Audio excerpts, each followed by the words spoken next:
You're listening to the Hour of the Time. I'm William Cooper.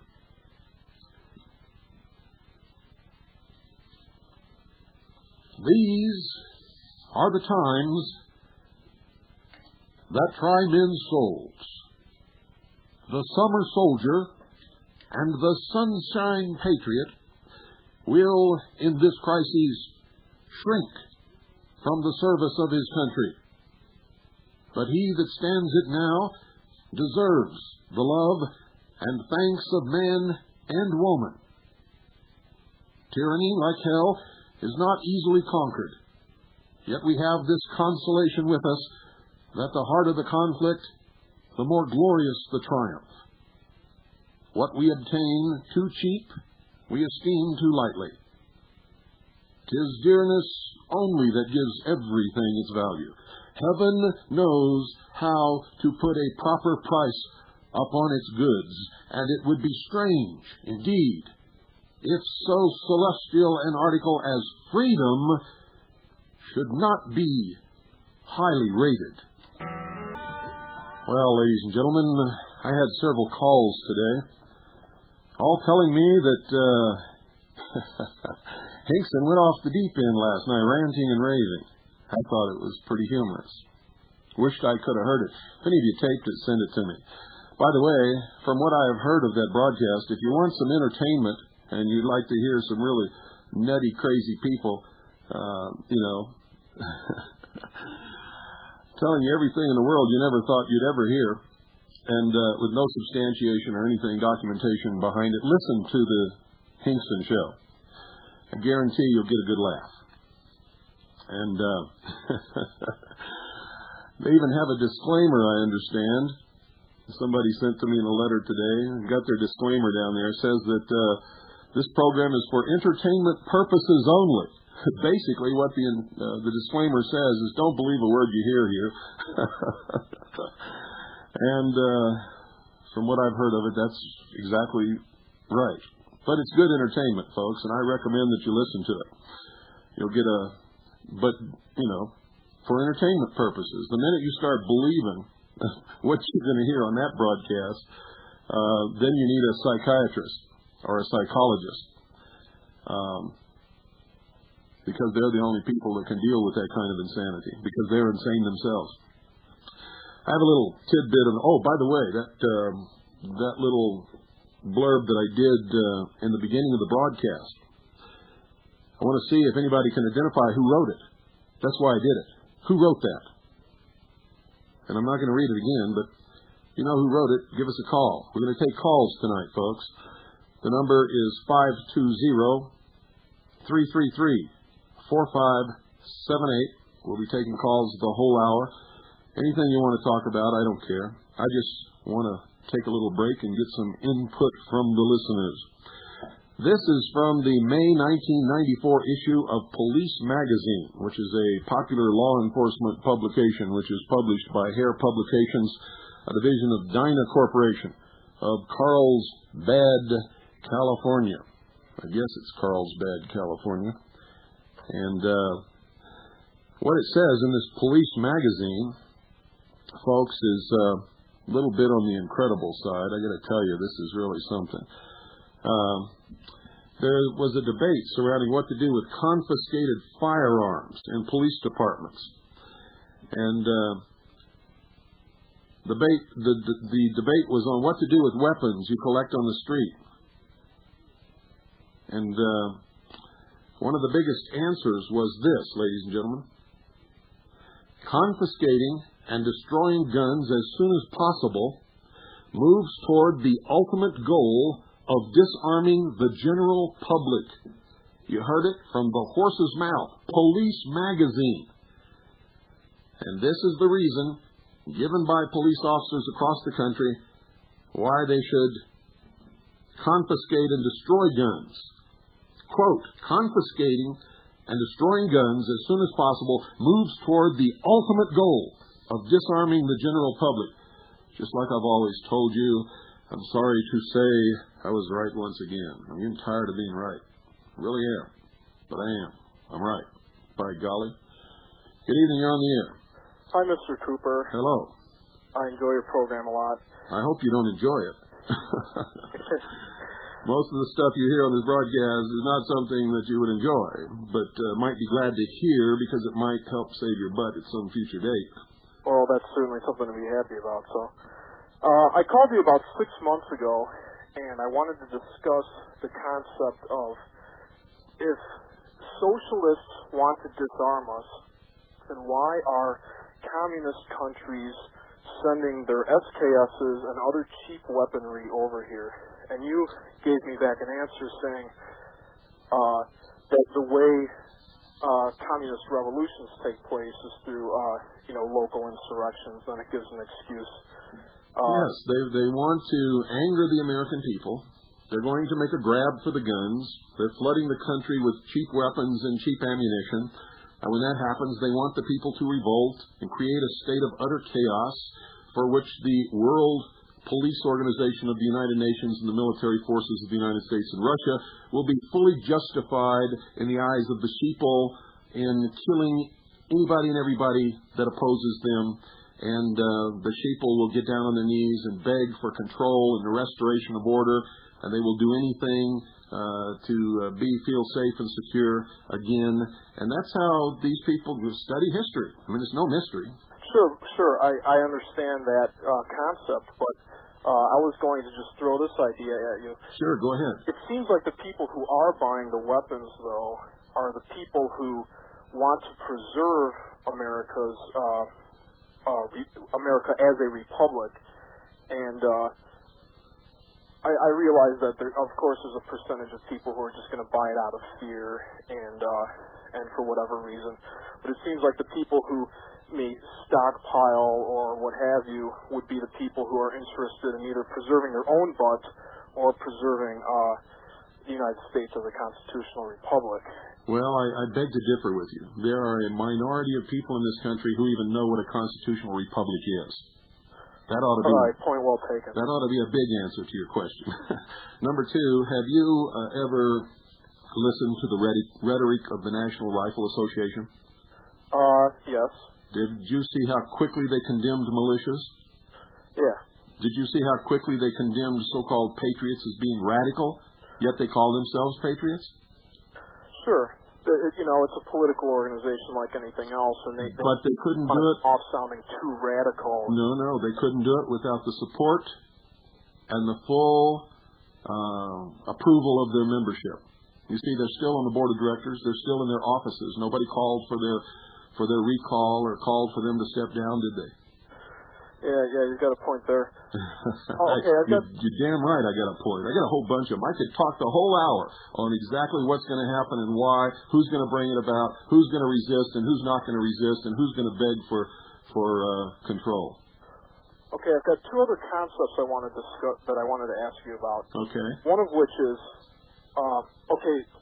the Constitution. Oh, by the way, I want to ask you, did you know who I was quoting from at the beginning of the hour? Yes or no?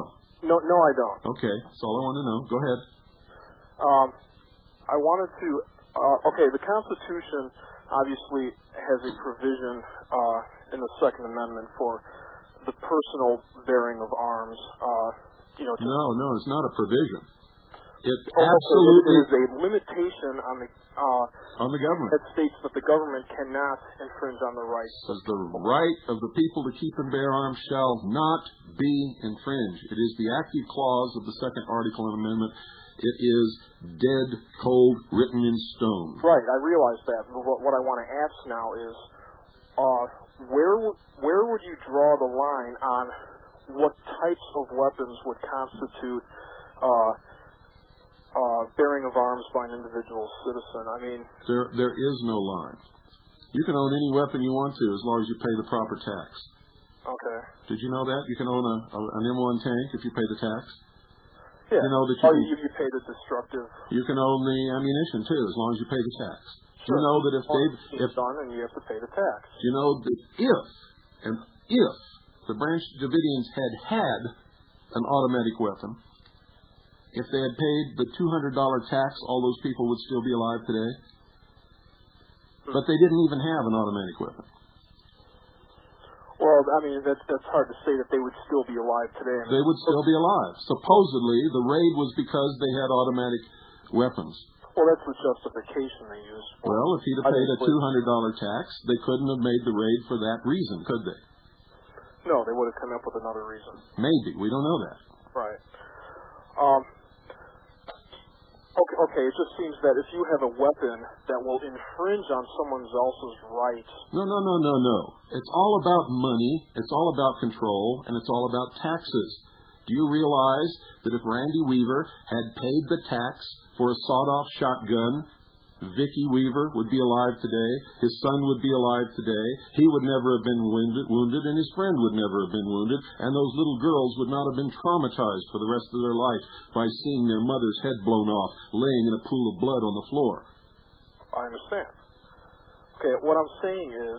You see, those people were killed for a few dollars that he didn't pay in taxes. And it's a method of controlling and intimidating the population. I would say it would be more of a method of controlling and intimidating the population than a tax issue. No, it was a tax issue. If he had paid the tax, they could not have done it. Well, they could not have done it, but they would have wanted to do it.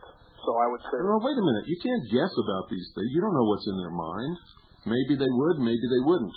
We deal with facts on this broadcast. The fact is, if he'd have paid the tax on that shotgun that was only 1/4 inch shorter than the so-called legal limit, and I don't think Randy Weaver even knew it was sawed off anyway.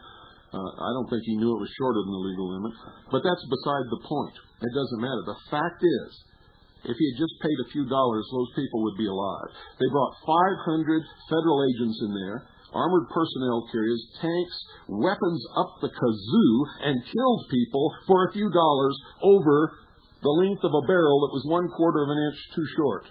Well, that was my point. I was saying they didn't do it for the $200 because they wasted all the money by bringing the people in there. Well, they did. That's the only reason that they did it. I suppose it could. The concept of why they did it could be... No. You don't understand this broadcast. We deal with facts. Now, you can go write a novel or make up a fantasy or create a script for a wonderful story on television. But when you're talking on this broadcast, we deal with facts. The fact is, they went after him... For the $200? Because he didn't pay it. He sold a shotgun that was 1/4 inch too short without having paid the proper tax to be able to do it. Okay. All right. I wanted to discuss one more thing, and that is, you've mentioned several times that the purpose of the militia is to enforce the law, to... No. Enforce the laws of the Union. Okay. It's the exact wording in the Constitution for the United States of America. Each state has a different reason, and you have to go to each different state's constitution to determine what the purpose of the militia for the state is. But for the Constitution for the United States of America, it's to enforce the laws of the Union, repel invasion, and suppress insurrection. Okay. Then, given that, would you say that a correct use of the militia would be to protect the borders of the United States, like along the U.S.-Mexican border? No. No, it is not. That's not a function, in the first place, of the United States government to protect the borders of the states. That's a state function which the United States government has commandeered for itself. For instance, the border between the state of Arizona and Mexico is not a function of protection for the United States government. It's the business of the citizens of the state of Arizona. Okay, so should the citizens that comprise the militia of, in the counties of Arizona, do they have a responsibility to protect the border? No, not unless they're called upon to do so by the governor. Oh, okay. In the state of Arizona, the purpose of the militia is the same as the purpose of the militia in the Constitution for the United States of America. Unless there's an invasion, an insurrection, or we have to enforce the laws of the state, which means the Constitution of the state of Arizona, the militia has no function. Okay, is immigration from Mexico into Arizona against Arizona law then? I don't know. Okay. I don't think but there if is. it were, you could make the case that Only if there would be a role for it. No, only if the governor called up the militia to do it. Okay. Now, when it comes time for the militia to act, is if the governor and the government of the state of Arizona blatantly disregards and disobeys the Constitution for the state of Arizona and or the Constitution for the United States of America. Okay. And oppresses the people. Then we don't need the governor, we don't need the Congress, we don't need the president. It is our duty and our responsibility to restore the Constitution to its rightful place as the supreme law of the land. Okay, so then the only time that the militia can act when the Constitution was, when the constraints in the Constitution were not being broken would be when the governor called you up. That's correct. Okay. Or, in the case of insurrection or invasion, where lines of communication are not established, it is the duty and responsibility of the militia to form and to oppose the insurrection and to oppose the invasion, and they don't need to wait for a call up by the governor, but in most instances there would be. Okay. All right. Well, thanks for your information and your view on things. You're welcome. All right. Goodbye. My view is always within the law, ladies and gentlemen. And all you got to do to know what my viewpoint is going to be on something like that is study the law. Good evening. You're on the air. I didn't think I'd ever get there. That was a heck of a debate, Bill. Who's this? This is Mike in Pennsylvania. Oh, hello, Mike. How are you? Hey, I'm one of the very few public officials in Pennsylvania who not only listens to shortwave, but when I took my oath of office on the 2nd of January, I did so on the Bible. Underneath of that was a copy of the United States Constitution, and underneath of that was a copy of the Constitution of the Commonwealth of Pennsylvania. Fantastic. Hey, I'm trying to get more and more of us out there in public life. That's great. Now, to answer your question, Thomas Paine. You're right. Absolutely right. And when did he do it? It was at a time when the spirits of the Patriot Army were flagging, and he did it as a means to kind of at least shame them a little bit into finishing what they started, and they did. Yeah, as a matter of fact, it was Valley Forge, December 23rd, 1776. You know, the part of Valley Forge that I always look at, I've been to Valley Forge. I slept there at Valley Forge. I was in the Guard, and I was there covering a reenactment, and it's a very sobering place if you walk around it and don't look at it like it's a nifty little park with squirrels and trees, but look at it for what happened there. And one of my favorite and sobering quotes of what it always meant to be a United States soldier during the time that I served was this quote by George Washington, which went, "You might have tracked the Army from White Marsh to Valley Forge by the blood of their feet." And that was only a 13-mile march. Yes, but his statement was true. Many of them had frostbite. They didn't have shoes. Their feet were cut and bleeding, and some of them were losing toes along the way. Absolutely. And these guys stuck it out, and they stuck it out through probably the most adverse time, the worst winter that we had there at the time, and they did it for us. And all we did was lay down our butts and sleep and not do a thing about it. And now, well, history may repeat itself. I don't know. Well, I hope that Americans are strong and stand tall. All of our efforts are that history doesn't repeat itself, but we are preparing that should it repeat itself, we will be able to prevail.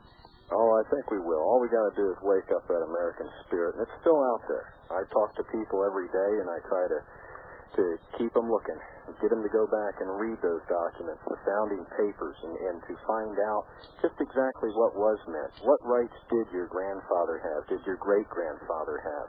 And even to look at it in the lifetime of one individual, I'm 40 years old, and I look around at teenagers, and they're constantly being harassed for one thing or another for things that used to just be fun when I was a kid. Yeah, that's absolutely correct. No, they grow up with fewer and fewer freedoms, and that's because we tolerate it for them, and we shouldn't tolerate it. We should put our foot down and say, no, enough is enough.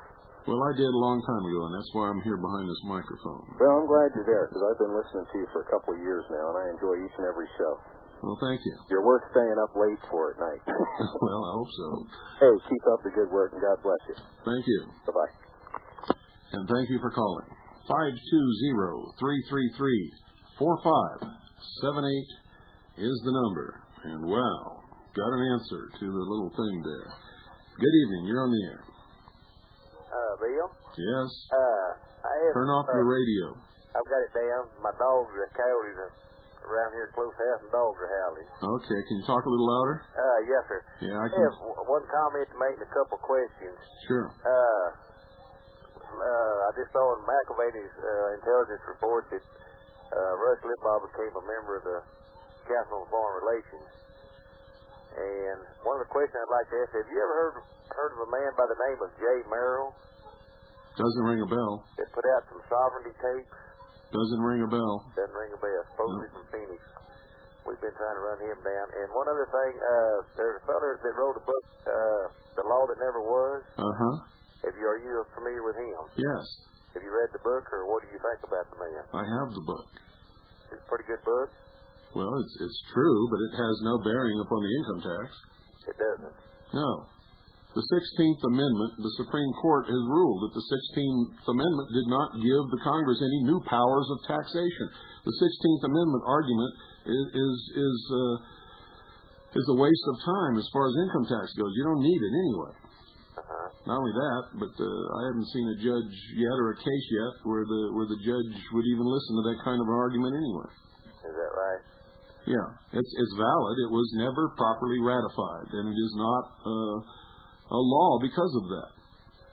But it did not give the Congress any new powers to tax the United States citizens or the citizens of the several states. It had to do with other people, other entities. It has no bearing on it. No, none at all. Okay, sir. Well, I appreciate it. Thank you. Thank you for calling. Boy, you could sure hear those coyotes out there, or the dogs, or whichever it was. And, once he told me that, then I could recognize it. Sounded like a radio echo, and it was... That was a lot of coyotes. That's all I got to say. But we've had the same. When we first moved into this house on the top of this mountain, nobody had lived in this house for quite some time. And as soon as they got the smell of old Sugar Bear, we were surrounded by coyotes for quite a few nights, yipping and yapping and howling at the moon. And Sugar Bear would run away and play with them for hours at a time. Good evening. You're on the air. Yeah, Mr. Cooper, I was wondering what are your thoughts on Steve Forbes? You really want to know? Yeah, well, I'm sure it's probably not good. I was wondering I just noticed him on TV, and I usually catch your broadcast about twice a week, and I can keep up on everybody, but I just wonder what is his position. Forbes is a member of the elite, a member of the establishment. He is behind the Fortune 500 magazine and the big corporations, and his so-called flat tax is unconstitutional, illegal, and unlawful.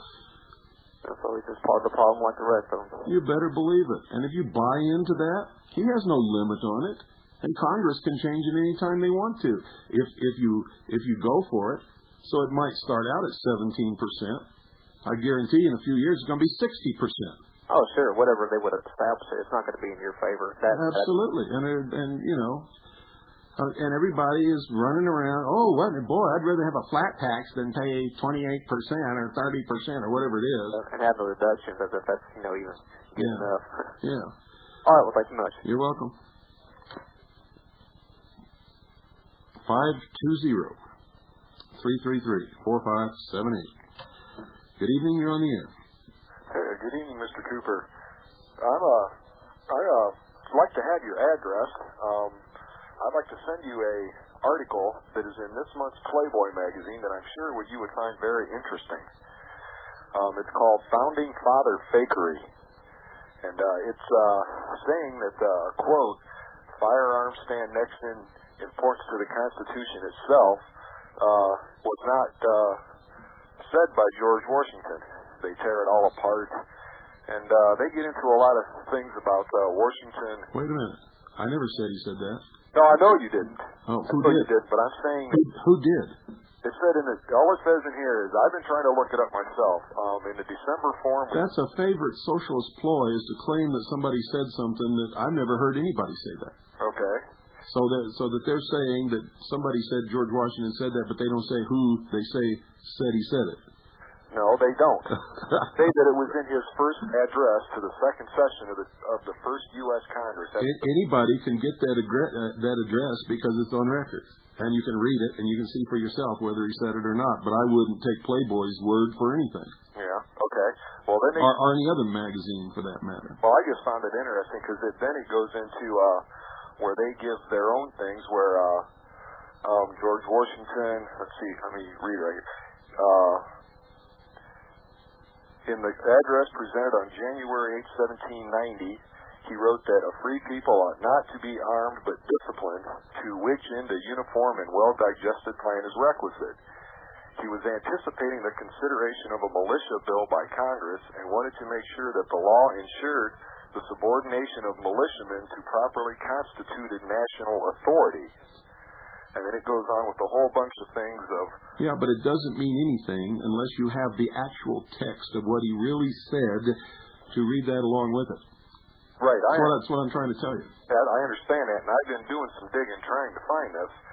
But I would like to send you this whole thing. I'll send you a copy of this and let you read it, because there's a lot of things in there that I think you would find pretty... I did, as a matter of fact. I thought it was... Well, send it on. I don't have your address, sir. I'm P.O. Box 1420. P.O. 1420. Show Low, Arizona. Okay, sir. 85901. Okay. I just thought it would be something that you would be interested in reading, and in your way you can tear it apart the way you do, and we can all sit back and listen to it. Well, they might be right, but my only interest in it would be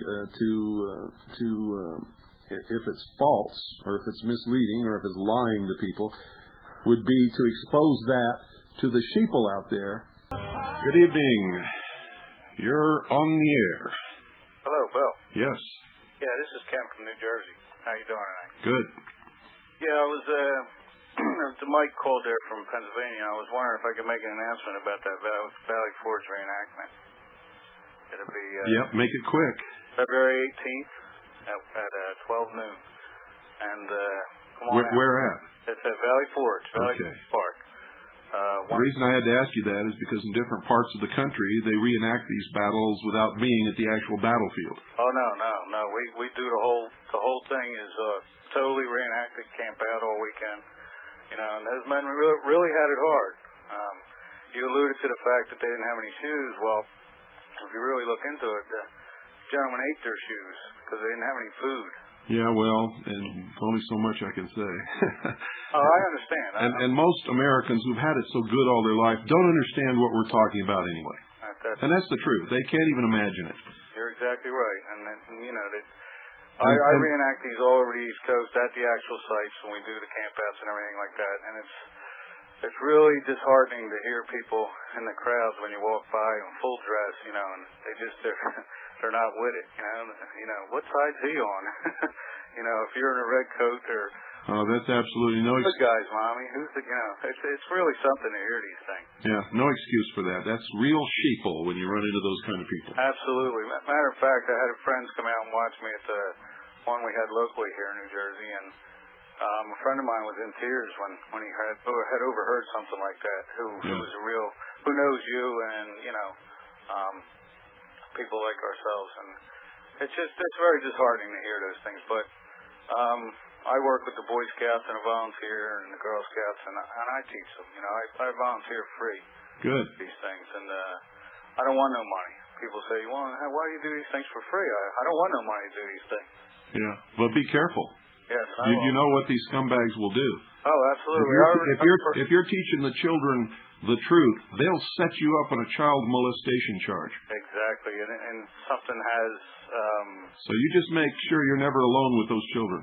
Make sure there's plenty of witnesses around. Absolutely. I'm always there with the curator anyway. You know, I wouldn't have it any other way because my daughter helps me, and she's with me most of the time anyways. But we're out there fighting a battle, and we're informing people, and I just want to remind everybody, February 18th in the Delaware Valley area, that come on out. I'm a member of the 2nd Pennsylvania Regiment of the 1st Continental, and I'll be looking forward to see you out there. Yeah, most Americans don't understand that there was a 1st Continental Army or even what it was.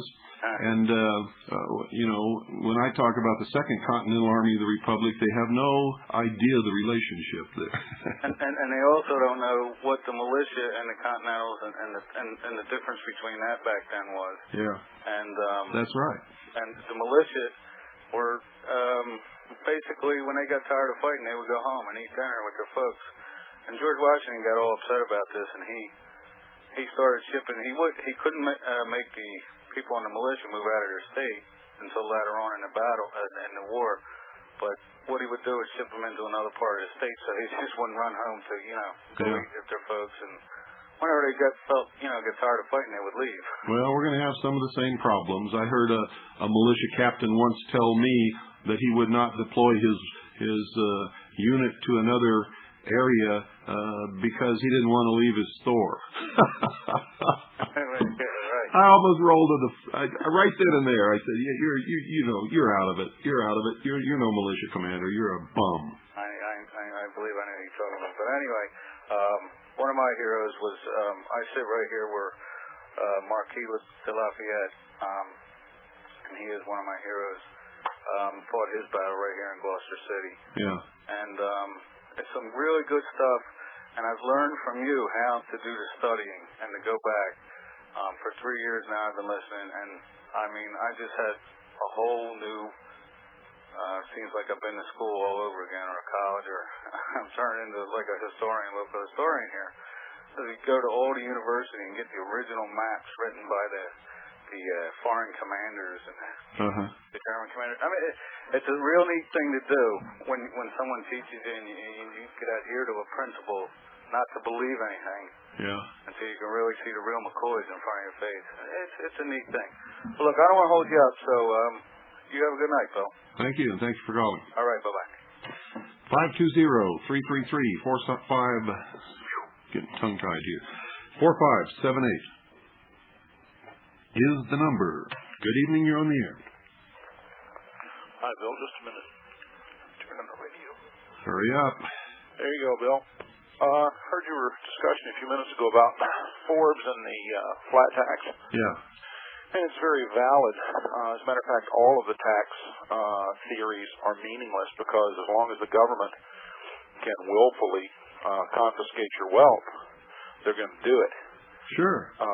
But the basic thing is, and people should be standing up and stating this loud and clear at all these political meetings, and they should be calling these bums what they are: bums, traitors, scumbags, criminals, crooks, liars. I'm trying to get a movement started here in Pennsylvania to get a constitutional amendment that will limit the taxes any American citizen can pay to a fixed percentage without a declaration of war or a declaration of crisis unanimously passed by the Congress. Now, wait a minute. Why are you going to do that? Because if they establish taxes within the limits of the restrictions of the Constitution and the constitutions of the states, there's no danger of that. Well, the only legal taxes really are excises, imposts, and duties. That is correct, but unfortunately what we've got now is that every little political subdivision in the country thinks that they can willfully pass. Yeah, but you don't fall into their scam by agreeing with them and saying you can tax us but only up to this percent. What you do is say you cannot tax us. It's illegal, unlawful, and unconstitutional. Knock this crap off now, or we're going to throw you all out on your butts. Well, you won't even be able to get a job as dog catcher. You're crooks, you're liars, you're criminals, you're traitors. Well, we keep attempting that. And well, if you get this issue of Veritas, it tells you how to do it.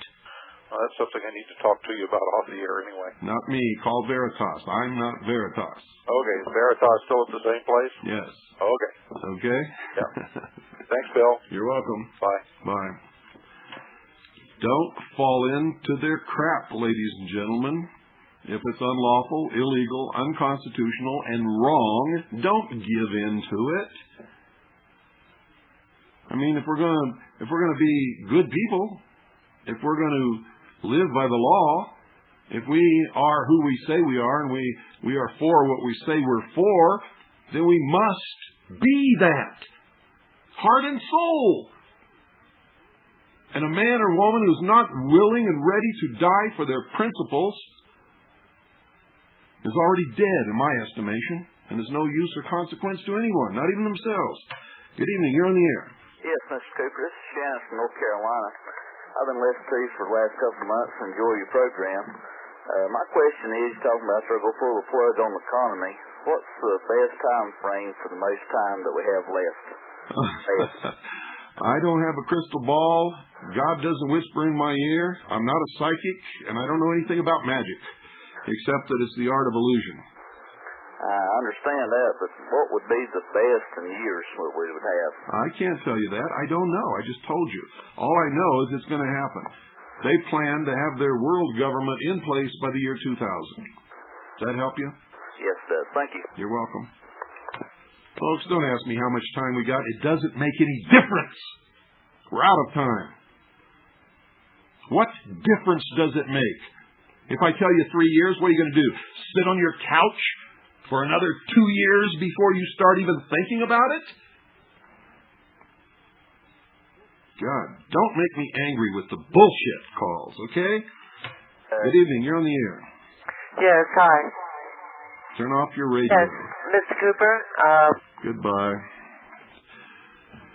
Don't call me with your radio on. Don't call any radio broadcast with your radio on, folks. I've said it 5 million times. Every broadcaster in this country has said it 5 million times, and you still do it. Good evening. You're on the air. Hi, Bill. Yes. This is Dave Young in Casper, Wyoming. Yes. We've had a lot of trouble up here from anywhere from 6 to 27 helicopters. Italian pilots in them. And we went to our local sheriff and stuff, and we can't seem to get anything done. Have you got any questions, or have you got any answers for us up here? Well, contact the military. Contact the United States government. Contact the FAA. Contact the sheriff and the state government. If all of them say that they don't belong to them, they don't know anything about them, and they can't do anything, and they're flying over pointing guns at you, then you're being invaded. Call out the militia and deal with them. That's exactly what's happening, and we have talked to all those people. Well, if they say they're not United States, if they say they're not state, they're not law enforcement, they're not sheriff, they're not police, they don't belong to the National Guard, they don't belong to the Air Force, the Army, the Navy, the Marines, or the Coast Guard, it must be an invasion from a foreign force. Is this happening anywhere else that you're aware of? Happens all over the country. Bill, I've read your book, sold your books. I appreciate your comment. I've been a long time getting through to you. That's been going on here for several months, and that started out with 6 choppers, and now it's going up to... Well, just tell them, call them and say, if somebody doesn't claim ownership of these helicopters, they're flying over, they're pointing guns at us, they are violating the law, they're flying below 500 feet, they're flying rooftop level, they're scaring the hell out of everybody. If the United States government doesn't own them, if the Air Force doesn't own them, if the Navy doesn't own them, if the Marines doesn't own them, if the Army doesn't own them, if law enforcement doesn't own them, if the sheriff doesn't own them, if the FAA tells us they don't know anything about them, then we must be being invaded by a foreign force, right? Well, that's correct. It's hard for the public to deal with. Well, just tell those people that when you call them and ask who they belong to and what they're going to do about it. And tell them that. And tell them if we're being invaded by a foreign force, we have a right to defend ourselves against them. The other thing we have asked them and demanded of them that they reveal Presidential Directive 25 to us. They're not going to reveal it. It's classified. They don't have to reveal it. We've got a representative named Alan Simpson that's supposed to be able to... They don't have to reveal it to Congress either if it's classified. And they haven't, right? And they haven't. That's right. Are our national parks that turned into the biosphere, is that part of the PDD 25? I have no idea. I've never read PD 25, have you? No, sir. Then how would I know? Pretty stupid question, huh? Bill, I appreciate you. Well, thank you for calling. You bet, sir. 520-333-4578. I bet you if you take that tack with these helicopters intimidating people and scaring people, somebody is going to claim ownership real quick. Good evening. You're on the air. Yeah, Bill, this is Charlie down Tucson again. Hello, Charlie. You've had a good program tonight. Kind of hate to interfere with it, but last night you had a slip of the tongue. Kind of let a scoundrel off the hook. What's that? When you was reading some of your quotes from Veritas One, you said in 1935 Theodore Roosevelt made a quote. It would have been Franklin. Oh, I'm sorry. Yeah, it was Franklin. Yeah, you said Theodore. I thought. Yeah, well, I do that. One night I was talking about Thomas Jefferson, and I kept saying Benjamin Franklin. Right. Nobody caught it. Nobody listening caught it. I caught it myself a few days later listening to the tape. Right.